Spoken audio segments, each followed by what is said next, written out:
the lecture on Resultant AE YouTube channel.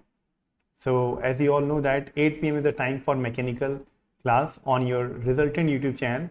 So today also I'm back again with a new subject, power plant and refrigeration air conditioning, where we are going to practice some very important questions for your that will definitely help to boost your preparation for exam like RRB JE, or if you are preparing for SSC JE CBT2.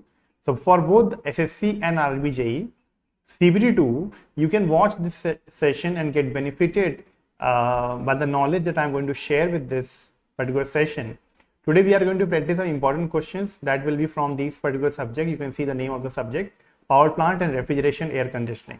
So this is Resultant AE YouTube channel, where you can just subscribe the channel and press the bell icon so that you never miss any video from our YouTube channel. So if you are new on this channel, you can please do that. So very good evening everyone, welcome again on this YouTube channel. So dear students, again I'm telling you, if you have joined me for the first time and you have not subscribed our YouTube channel, then please do that and press the bell icon. Also do not forget to like and share the session as well. My dear students, starting with the introduction, if you have joined me for the first time and you have no information who I am, so let me tell you, my name is Vikas Sir. I am a basically faculty of mechanical engineering, having over 7+ years of teaching experience. I have taught subjects like fluid mechanics, thermodynamics, applied thermodynamics so far in the last 7 years. And I have also completed my MTech in thermal engineering. So I can say that I have an expertise in the subjects that I teach. Also, I have mentored more than lakhs of students for these exams like GATE engineering services. So for 3 years, I have mentored for GATE and engineering services. And for the last 3 years, I'm mentoring for JE exams. So basically, I have experience of both dealing with GATE and EAC level exam and JE level exam. So let's begin. So very good evening, everyone. I can see students are still joining in the session.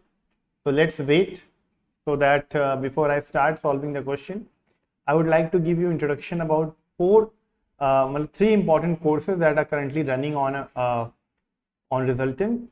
So on Resultant, we are providing you 3 paid courses for RRB JE preparation. One paid course is called Focus Batch, which is focused primarily on CBT1 of RRB JE, because if you don't crack CBT1, obviously CBT1 is the first stage. If you qualify the first stage, then only you will be allowed to give the second stage. Although if there is any student who says that I just want to prepare for CBT2, my CBT1 is already prepared, or I can do that I don't need preparation for that. So you can also prepare only for CBT2 with our AIM batch. Also, if there is any student who want to prepare with both CBT1 and CBT2 together, okay, so you can prepare with mission batch. Okay, so these are the 3 types of courses that currently we are providing. Hi Anand, Pratik and Pushpendra, very good evening, welcome to the session. And if you are having any queries, how to purchase the course, how to buy the course, whom to contact, so you can just give a call on this number which is mentioned here, and you can mail us here also, support@resultant.in. okay. So I would request all the students, if you have joined, those who have just joined, please take out few seconds to like the session and share the session also, so that we can gain some more strength for the session, because it's not that number plays a very important role for a teacher to carry out the session, but it's important for more and more students to join the session, so that these free classes that we are providing on YouTube should reach to more and more students. More and more students should get informed that there is a Resultant YouTube channel where we are providing, we have less subscribers, so it is definitely not known to many students. Okay, it's a new channel. So I want you to share this YouTube channel so that more and more students can join and they can come to our YouTube channel, they can see how we are teaching, and then they can get benefited. Okay, so let's come to question number 1. Which of the following is not an essential component of any refrigeration system where refrigeration effect produced by vaporization of refrigerant? See, which of the component is not that much important for any refrigeration system? See, compression is a component which which does not mean that should be used in all the refrigeration system, because compressor is not used in vapor absorption refrigeration system. Although it is used, but it does not require a compressor for to produce the refrigeration. Okay, so compressor is replaced with other components. So the right answer is option A. A centrifugal compressor is used for which of the following? What is the application of centrifugal compression? Centrifugal compression is mostly used where your demand for discharge is more. You need high discharge or high flow rate. Wherever you have need for high flow rate, high discharge, there you use centrifugal compression. Okay, so that is the main application of centrifugal compression. So, and one more thing about centrifugal compressor is that it is used for high discharge, but it has low pressure ratio. The pressure ratio, or it is not used to provide you high pressure. For that you can use reciprocating compressor. It is used for pressure ratio up to 3.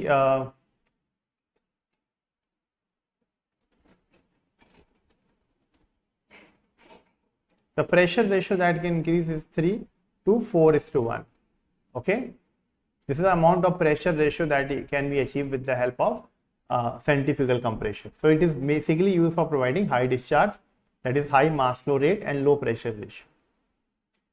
But in your exam, if it will be asked in the exam, which of the compressor is used for high pressure ratio and low mass flow rate, then that will be reciprocating compressor. Maybe next time they can ask you about reciprocating compressor. Reciprocating compressor is just opposite to centrifugal. While centrifugal compressor is used for high mass flow and low pressure ratio, reciprocating compressor is used for low mass flow rate, that is low discharge and high pressure. Okay, next question is, the subcooling is the process of cooling the refrigerant in a vapor compression system before.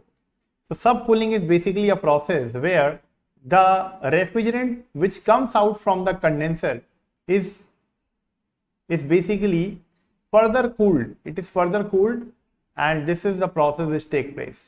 Okay, so this is called as subcooling, where the heat of the refrigerant is reduced when it comes out from the condenser. Okay, its temperature is reduced. That is called subcooling. But this subcooling is done before what? This is called as expansion. So just before, it is done before which process? It is done before expansion. Or expansion, if you are talking about vapor compression, in vapor compression the expansion is done, that is called as isenthalpic expansion. The expansion is called as isenthalpic expansion, which is done through a throttling device, and that throttling device is your capillary tube.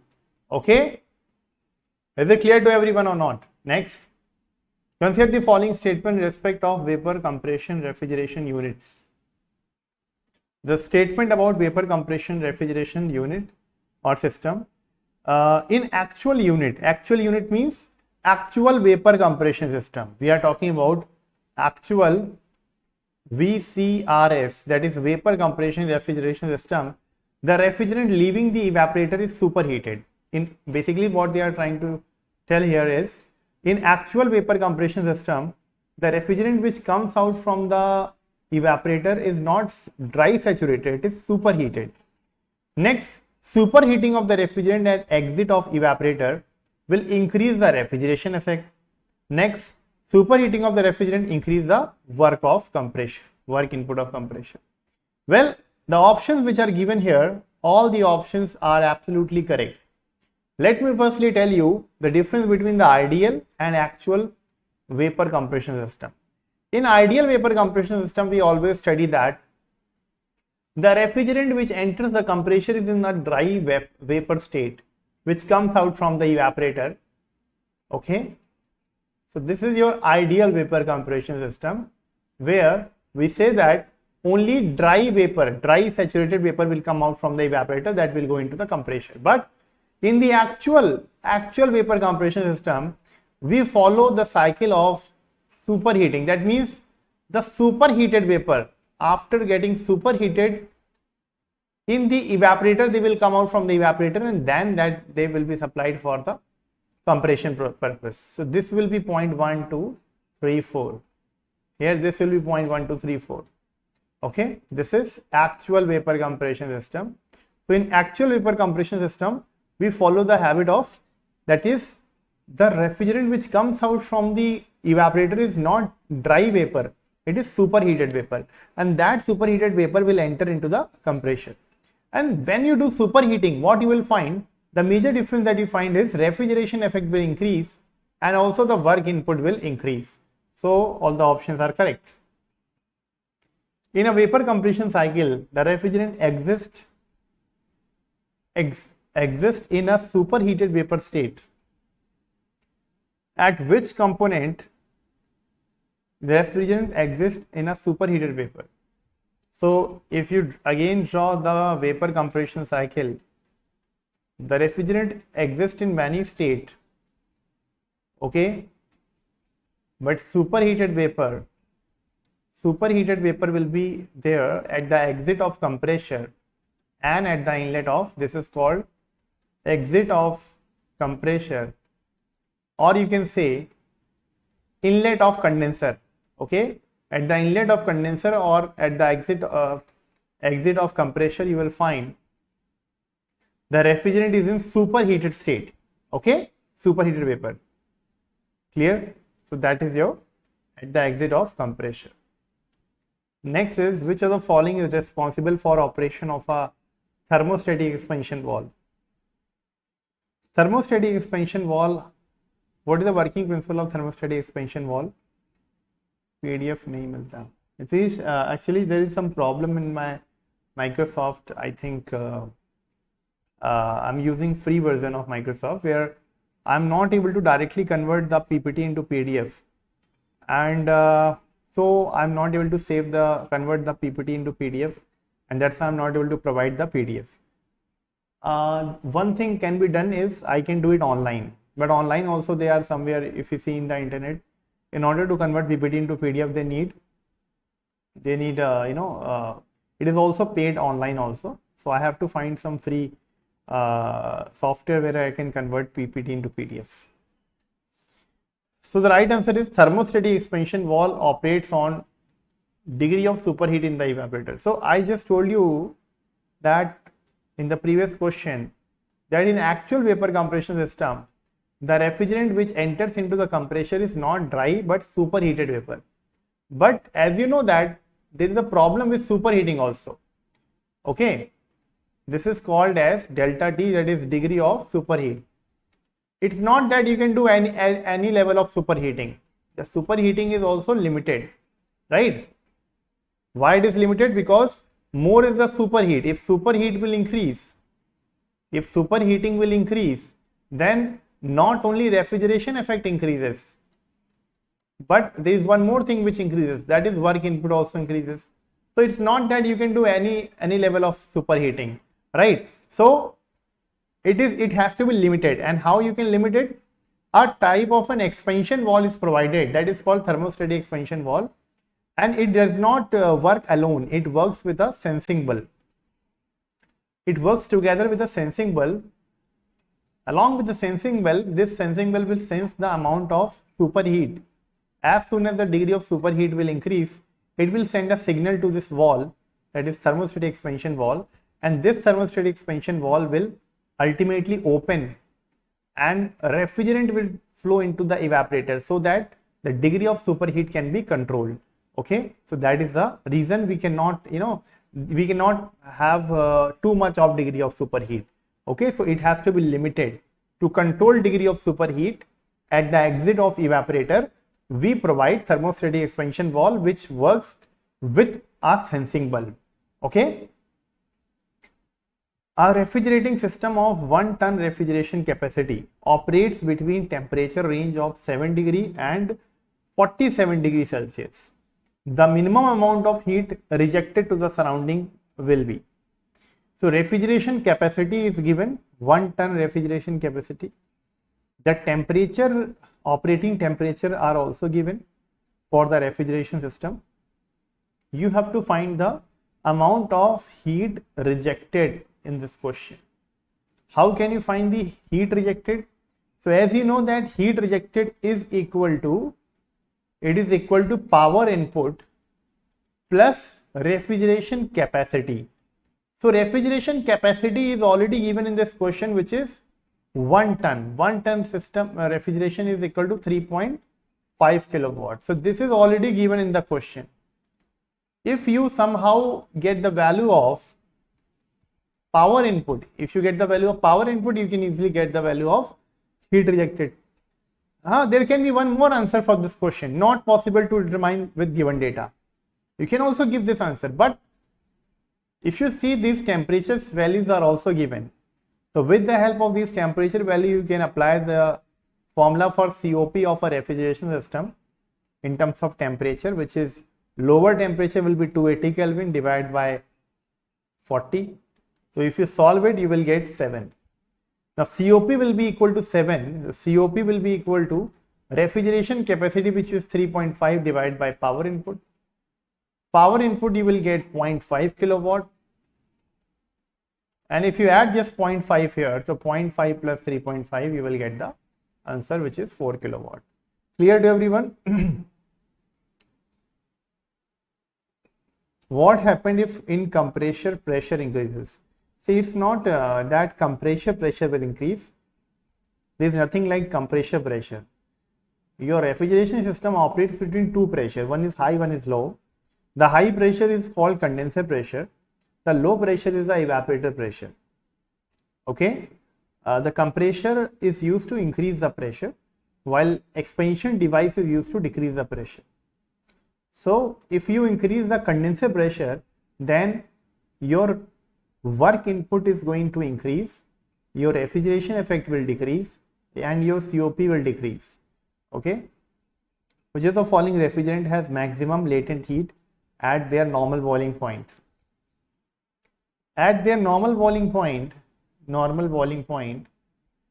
which will be having maximum latent heat?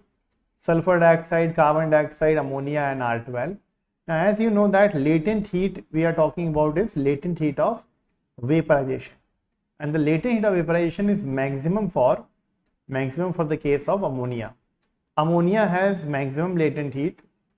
One more refrigerant is there which has high latent heat than ammonia, which is water. Water has got more latent heat than ammonia, but out of the given option, the right answer will be option C, that is ammonia. Ammonia has got maximum latent heat. Okay, next question is, the clearance ratio for a single stage compressor lies between. First of all, what is clearance ratio?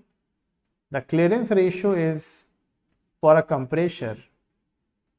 Clearance ratio is equal to ratio of clearance volume divided by sept volume.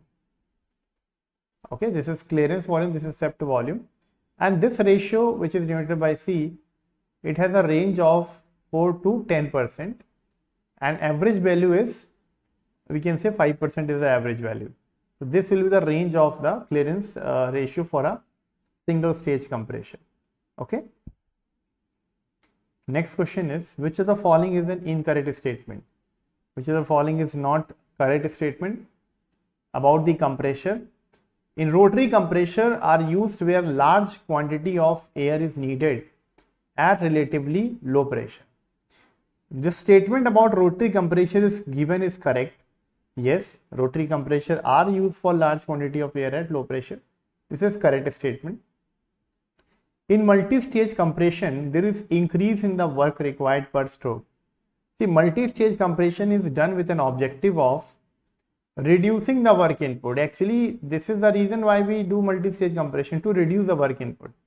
But they are saying it is used to increase. So this is wrong statement. That is why the answer will be option B, because they are asking which of the following is an incorrect statement.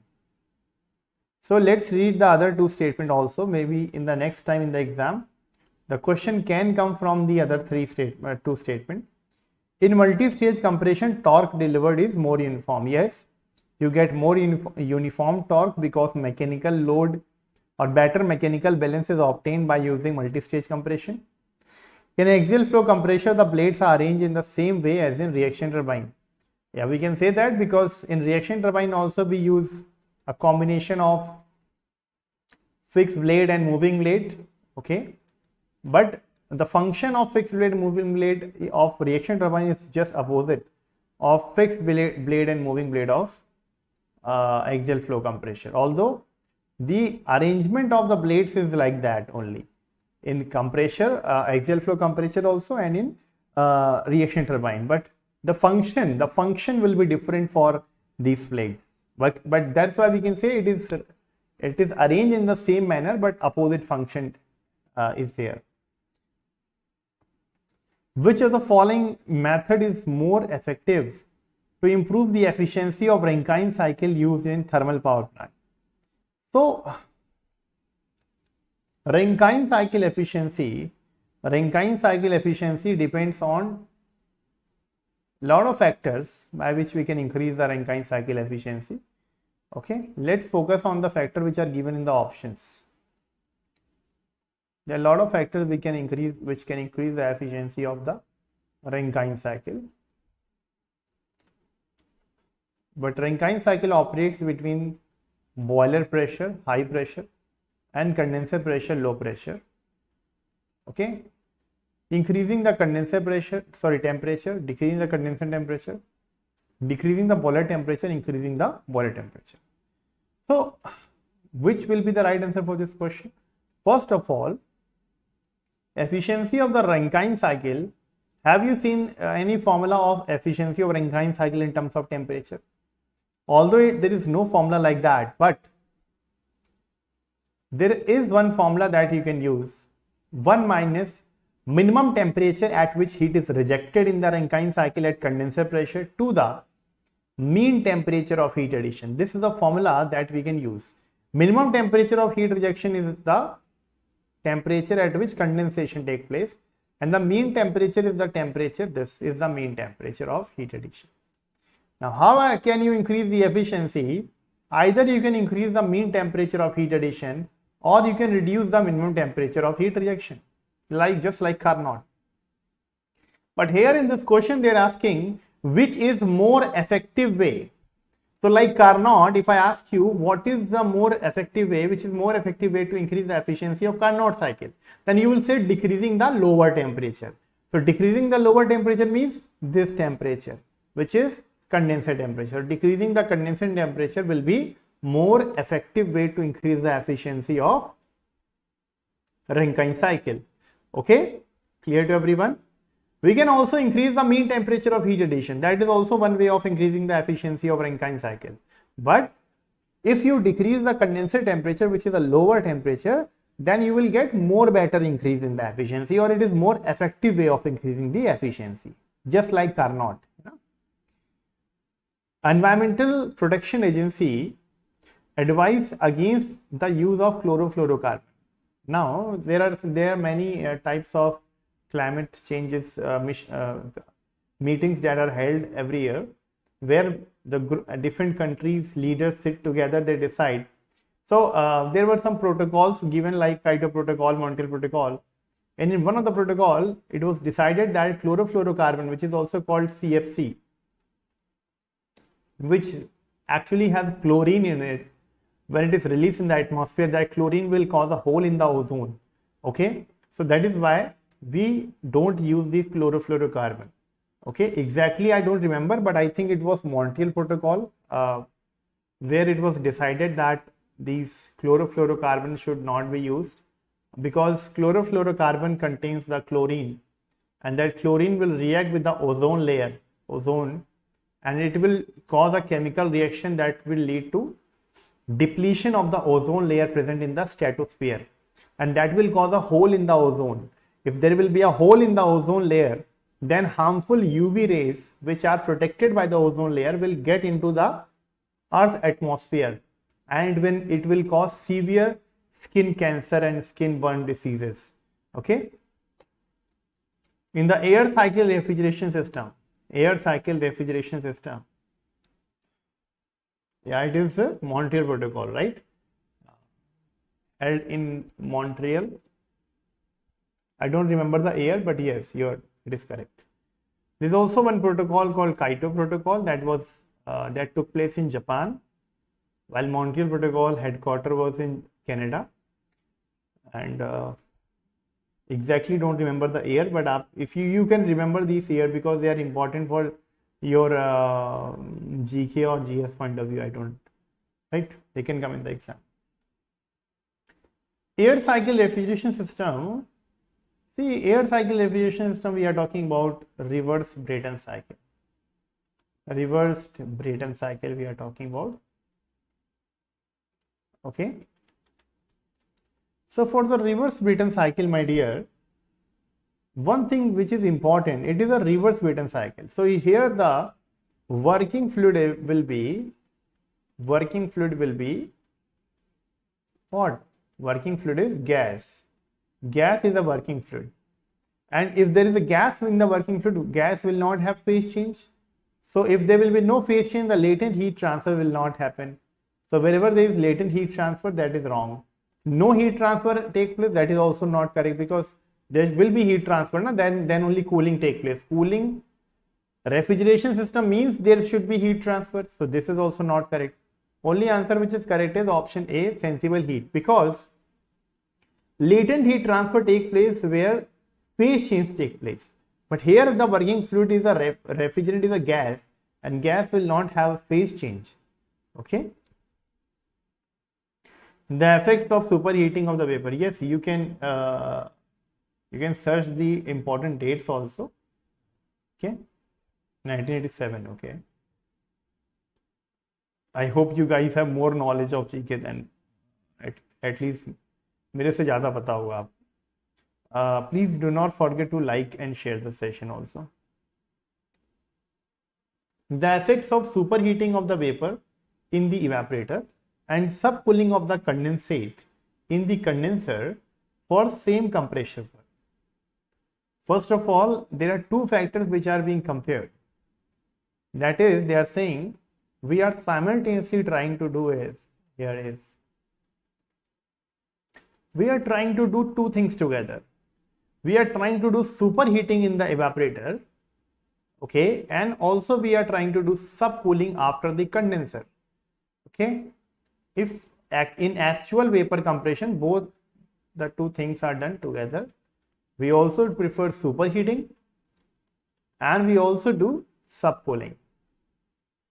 One more thing that what they are telling here is we should see the effect of these two important factors of superheating, subcooling at same compressor work. And what will the effect on COP? So first of all, COP depends on desired effect to the work input. So if work input is same, if they are saying work input is same, then which factor will be we have to look for increase in the COP or decrease in the COP? Then only one factor is there, desired effect, which is cooling effect.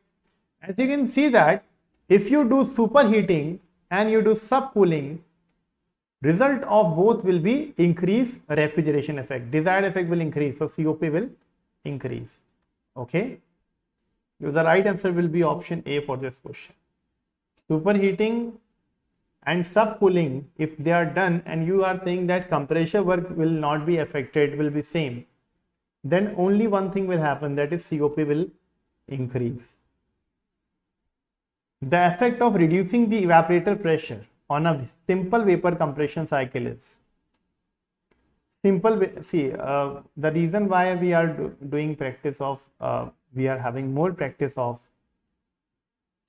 RAC questions is because if you see the syllabus of RRB, if you are preparing for RRB JE, for power plant they have only mentioned compressor topic. And how many questions should I give you for compressor? So refrigeration is important. A whole syllabus is important, principle of refrigeration plant and refrigeration cycle. But power plant only compressor is given in the syllabus. So that's why I'm not taking too many questions for power plant. Okay. Next time we will definitely I will bring question for SSC JE also, because SSC JE CVD2, some of you must be preparing for maybe preparing for SSC JCVT 2? Are you there in this session? How many of you preparing for SSC JCVT 2? Yes, we are. In this question, they are asking the effect of reducing the evaporator pressure. So if we have to see the effect of reducing the pressure of the evaporator, so we have to draw the pressure enthalpy diagram to see what can be the possible effect. So if you reduce the evaporator pressure, what will happen? If you reduce the evaporator pressure, you will find the evaporator pressure is reduced, right? So because of that, the refrigeration effect is also reduced. The refrigeration effect is reduced, and the work input which is this work input is increased. The work input is increased and refrigeration effect is reduced. So what it will cause, it will lead to reduction in the refrigeration effect and increase in the work input and decrease in the COP. Okay, Neeraj, Renault, Matty. Renault, I remember that there was one Renault Matty who used to study with me when I used to teach for Grade Up, my previous organization. Although company was not changed, Grade Up was acquired by Jews and them. So there was one student I remember when I used to teach for Grade Up, Renault Matty used to come. So are you the same Renault Matty, or there is someone else by the same name? In household refrigerator, generally dash type of reciprocating compressor is used. Okay, those who are preparing for CBT 2, I will next time, from the next month, September month, I will take questions for SSC JE point of view also. Okay. Okay. Yeah, I know that many of the students are following us for a very long time. In household refrigerator, generally dash type of reciprocating compressor is used. So same you will find in the resultant also. All the faculties, most of the faculties are those who are teaching from Grade Up, who are the faculties in Grade Up also, Byju's also, and now we are faculties have started our own YouTube channel, own platform called Resultant. So that is why it is a faculty driven platform. Okay. The correct answer will be hermetically sealed compressor. In household refrigerator, we use hermetically sealed reciprocating compressor. And what is the advantage of using this hermetically sealed compressor? In this compressor, motor and compressor together, the compressor is the powerhouse of motor. Motor is the powerhouse for compressor because compressor is operated by motor. So they both are together in same shell, in same welded shell. So that is why it is called hermetic compression. Okay. This is a good question. In an ideal gas turbine cycle, and you can notice also, although I am saying that I will take questions for SSC JE CBT 2 in the next month, but actually if you notice, I am already bringing few questions I am taking few questions for SSC JE also, because I know that some of the students also come for SSC JE preparation. Like this question, you can see this is a engineering services question, ESC previous year question that can come in your SSC JE CBT 2. Gas turbine cycle with intercooling, reheating and regeneration. All the three things are done in the gas turbine cycle, which is Brayton cycle. As number of compression and expansion states are increased, which of the following statements are correct? So what they are telling here is, they are saying that we are doing intercooling also, reheating also and regeneration also. And also compression expansion states are increased. That means we are having more compression expansion. That is multi-stage compression, multi-stage compression. Multi-stage compression with intercooling. With intercooling is done here. And multi-stage expansion with reheating is also done. Okay, expansion with reheating is done. So what will happen to this Brayton cycle? Gas turbine cycle means what will happen to this Brayton cycle, and also regeneration is done. So one thing that will happen is this Brayton cycle will reduce to Ericsson cycle.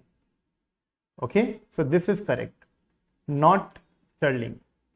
And because we are what we are trying to do here is we are having multiple expansion and multiple compression with intercooling reheating. So this Brayton cycle becomes Ericsson cycle, and also we are using regeneration. So actually this cycle efficiency will become equal to Carnot cycle efficiency. This is also correct. So 1 and 3 will be the right answer for this question, option C. Okay. In an impulse turbine, the axial force on the blade is 0 if. What is the formula for axial force on the blades? Yes, axial force on the blade is 0. There are different forces which act on the blades in case of a turbine. Okay, when the jet will impart on the, so here they are saying in case of an impulse turbine, the axial force is 0. There is only tangential force which act on the blade. But what is the reason why the axial force is 0? Why only tangential force acts on the, and tangential force acts because of which factor? Because of world velocity. So there is definitely world velocity present, but why we have 0 axial force in case of impulse turbine?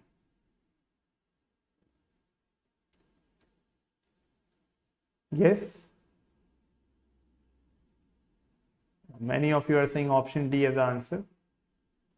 Okay,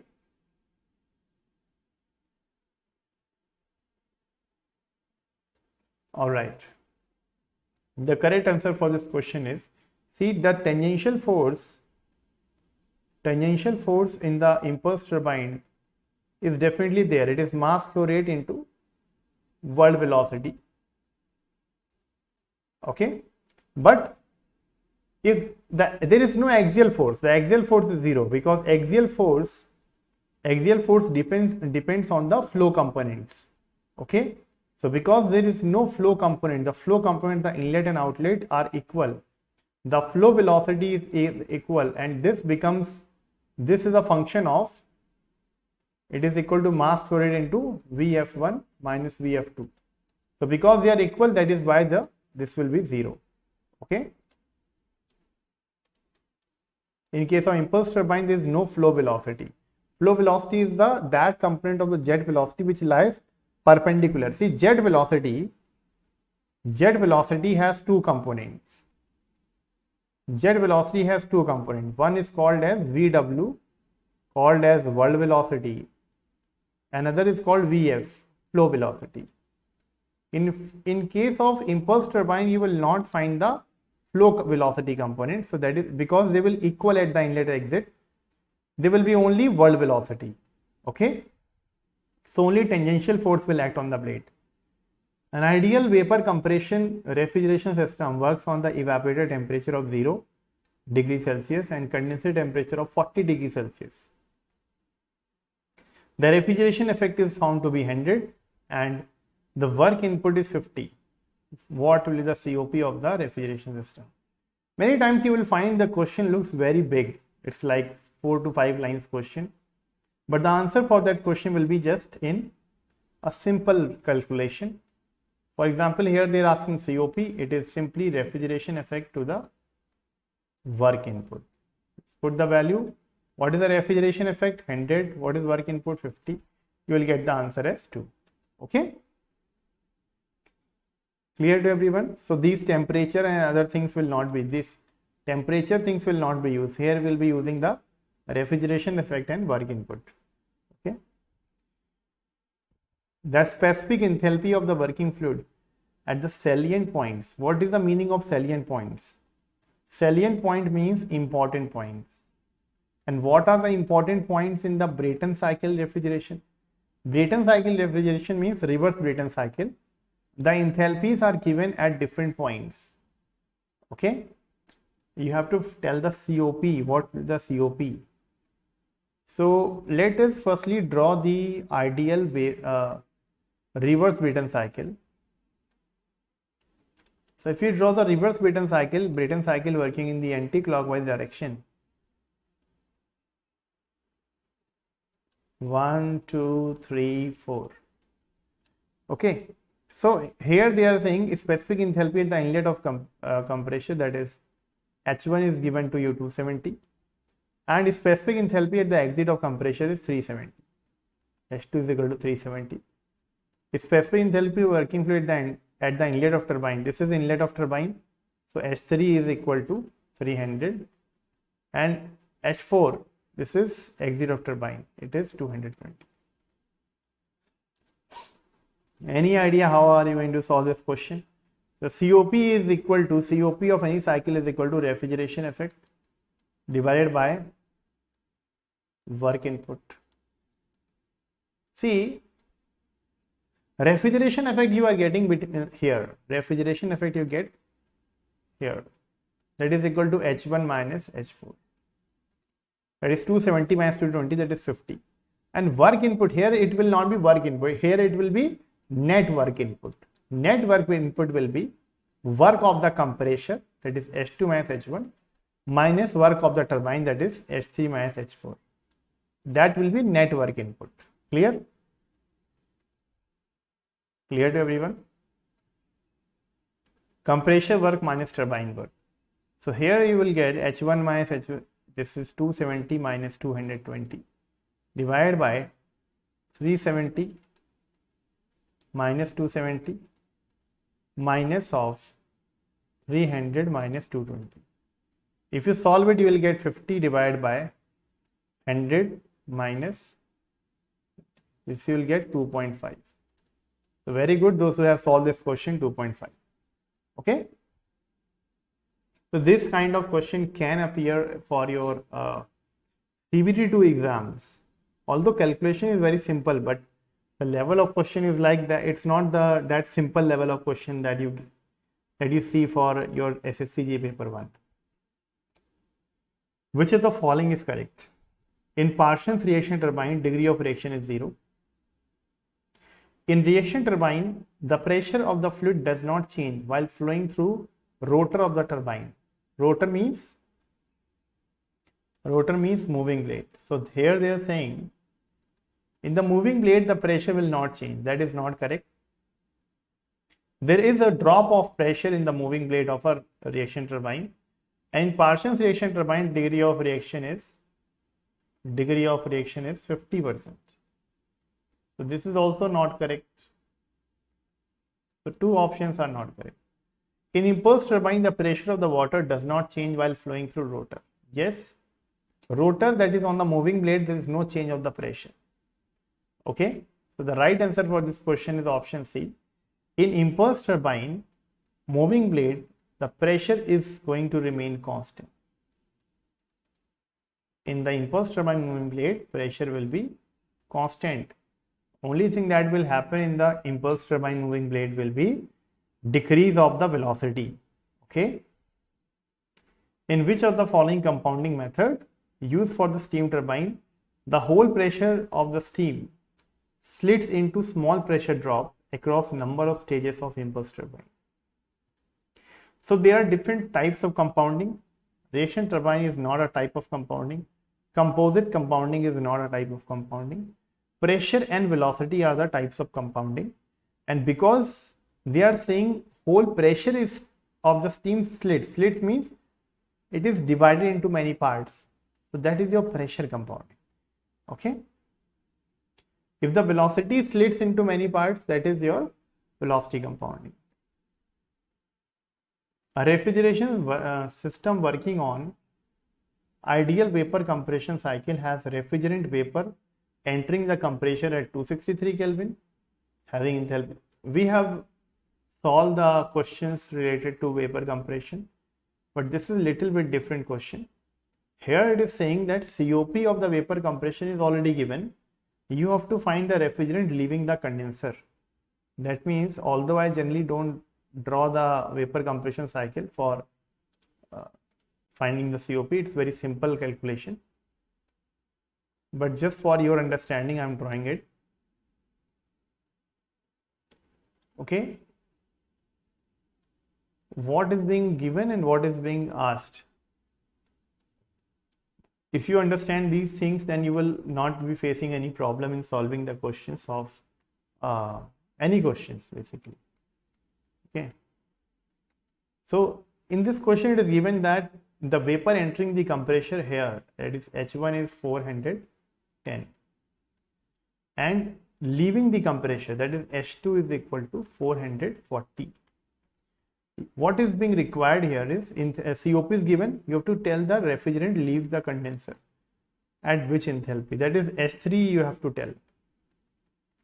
How you can find the value of H3? So you know that COP of a vapor compression system is equal to H1 minus H4, which is equal to H3 divided by H2 minus H1. COP is equal to 5.2. It is H1, that is 410, minus H4, which is equal to H3 divided by H2, which is 440 minus 410. If you solve it, you will get the value of H3. What is the value of H3 you are getting? Yeah. So if you solve the value,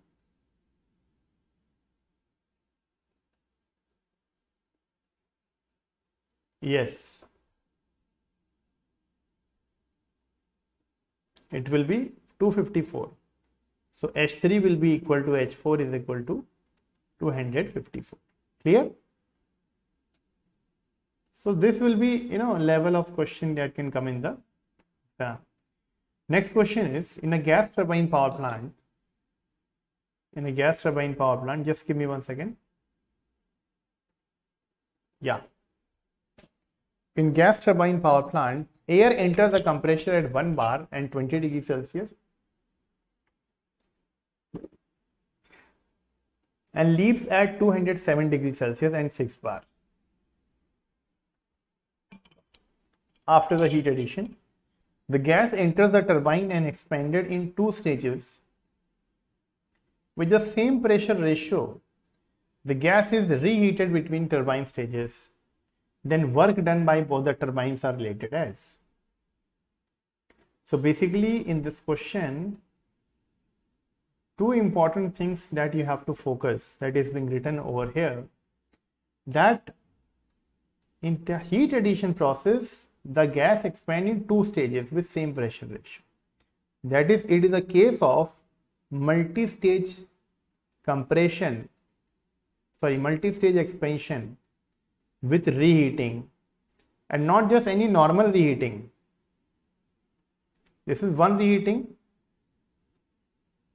expanded in 2 stages. So this is the case. So the reheating is done is, if the reheating stages, that is 1, 2, 3, 4, 5, 6, the pressure ratio, is same. So whenever you will find the same pressure ratio, that means it is perfect reheating. Like you study perfect intercooling now in multi-stage compression. So in the case of multi-stage expansion turbine, when there is same pressure ratio after multi-stage expansion with reheating, then that is called as perfect reheating. And perfect reheating, the work of expansion in the turbine becomes equal. Okay, you get equal work in expansion in both the turbine. So this is not correct. The answer is option C. Okay. Next question is, which of the following is true in case of gas turbine Brayton cycle? The maximum efficiency corresponds to optimum pressure ratio. The maximum work output corresponds to optimum pressure ratio. So in case of power plant in Brayton cycle, there is 2 cases. In Brayton cycle, there are 2 cases that we study. Case number 1 is is a case of maximum pressure ratio in the Brayton cycle. Maximum pressure ratio. So when you get maximum pressure ratio, corresponding to maximum pressure ratio, the efficiency becomes maximum and the net work becomes 0. But there is second case that is called optimum pressure ratio. The reason we have to study optimum pressure ratio for Brayton cycle is that because maximum pressure ratio, in the maximum pressure ratio case, the net work is 0 while the efficiency is maximum, which is not practically possible. So we have to see the optimum pressure ratio case, where for optimum pressure ratio, the net work becomes maximum. Okay. So maximum work output corresponds to optimum pressure ratio, correct? While maximum efficiency corresponds to maximum pressure ratio. So B and C will be the correct answer for this question. B and C. Which of the following is correct? Option B and C. Clear? The ratio of actual mass of water vapor in a unit mass of dry air to the mass of water vapor in the same mass of dry air when it is saturated at the same temperature and pressure. What it is called? Please read the question very carefully and then answer the question. Yeah. I hope you guys are enjoying the session, but I can see that you guys are coming in the session, taking the session, but you are not, neither you are liking the session, neither you are hitting the like button or you are sharing the session. I'm not able to understand how are we going to, inform more and more students about these classes. The Resultant AG channel was started in the month of, I think, after the announcement of RRB JE vacancies, and still only we are very few numbers left with 1000 subscribers. So guys, please let's inform about this Resultant channel to more and more students. On this channel we are also having continuously classes for non-technical also, CBT1. It's not that here we only provide technical classes. We also provide non-technical classes at 7 p.m. and in the morning also, I think, right? It's at 7 p.m. So please share about this YouTube channel. We can have more students. And those who have joined me for this session, please do not forget. You have not also liked and shared the session. I can see that. Only 7 likes in the session.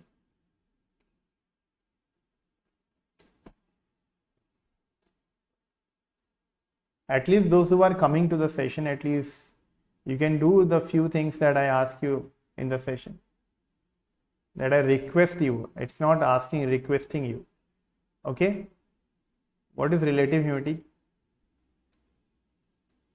Relative humidity is equal to ratio of mass of the water vapor to the mass of the water vapor under saturation condition at same temperature pressure. That is your relative humidity given the question. Okay.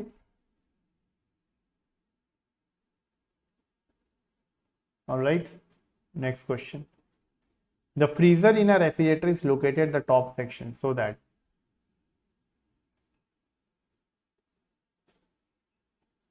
इस channel का app नहीं है. There is no app for this channel. Ratio of actual mass of water vapor in a unit mass of dry air. Sorry. Read the question carefully. It is not saying relative humidity.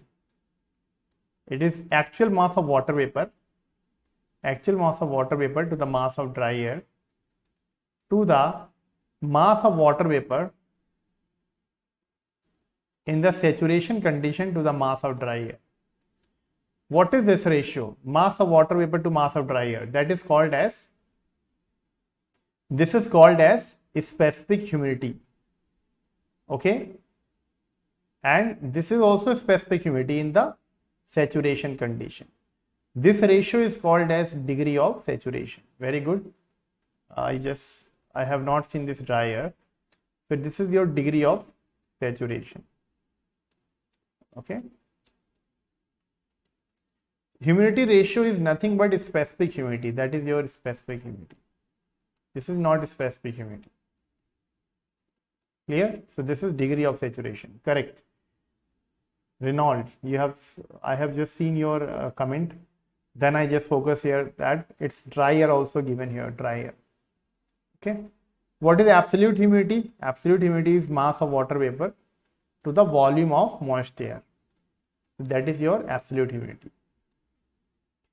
The freezer in a refrigerator is located at the top section. Why it is there? Why is it so that in the refrigerator you will find the freezer section is given the top? Why the freezer is given the top section? Why the freezer is provided in the top of the refrigerator, top section? Because although the compartment where we keep our food items, they are provided here in the bottom where we keep our ice cream, cold drinks, and not ice cream but cold drinks, fresh vegetables, fruits and other items. But freezer is kept at the top because the process of heat transfer is by natural convection. By natural convection, the heat of the food item is taken by the freezer. It flows like this. The cold air comes down and the hot air will rise up. So this is case of natural convection. Okay. So because of natural convection, heat transfer, the cold air from the freezer will come to the bottom and it will take the heat and then it will get heated up and it will again go on the top. So this is why to have a better heat transfer by convection, the freezer is provided on the top section. The incorrect option related to pre-world of a centrifugal compressor. What is pre-world of the centrifugal compressor? Why we provide the pre-world? Pre-worlding of the centrifugal compressor. To maintain the Mach number less than unity at the impeller eye tip, to increase the relative velocity, to avoid choking at the compression inlet. Pre-whirling means rotation of the blades. Pre-whirling means we are trying to have a rotation before start of the compressor. We are trying to rotate the blades with the help of how we are rotating the blades? With the help of a motor. So basically before the compression is started, the blades start to rotate. The centrifugal compressor blades start to rotate. That is called as pre-whirling. But which of the following statement will be correct? Which is incorrect?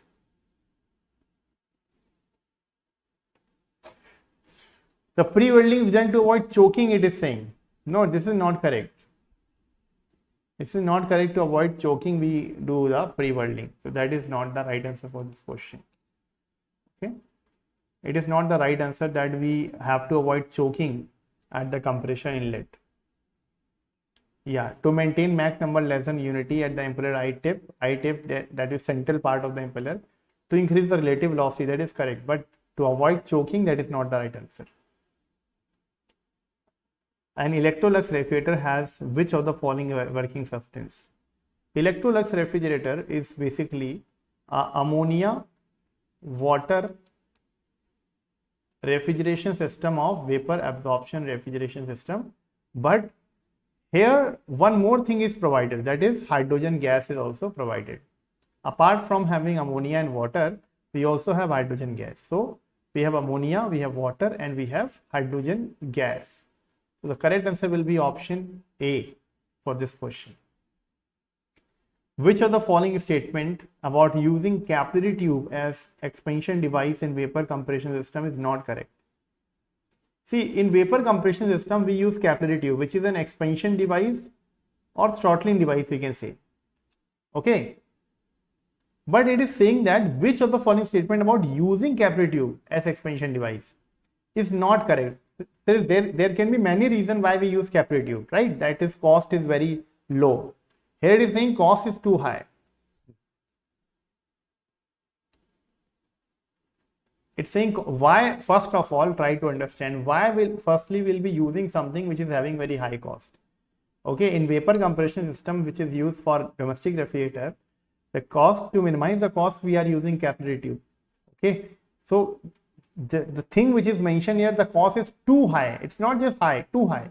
That is absolutely incorrect because capillary tube is not having that much cost. Okay, so that is wrong. Which of the following is the effect of suction vapor superheating? Suction vapor superheating means that the vapor that is to be sucked inside the compressor, has to be superheated. This is the suction to compression.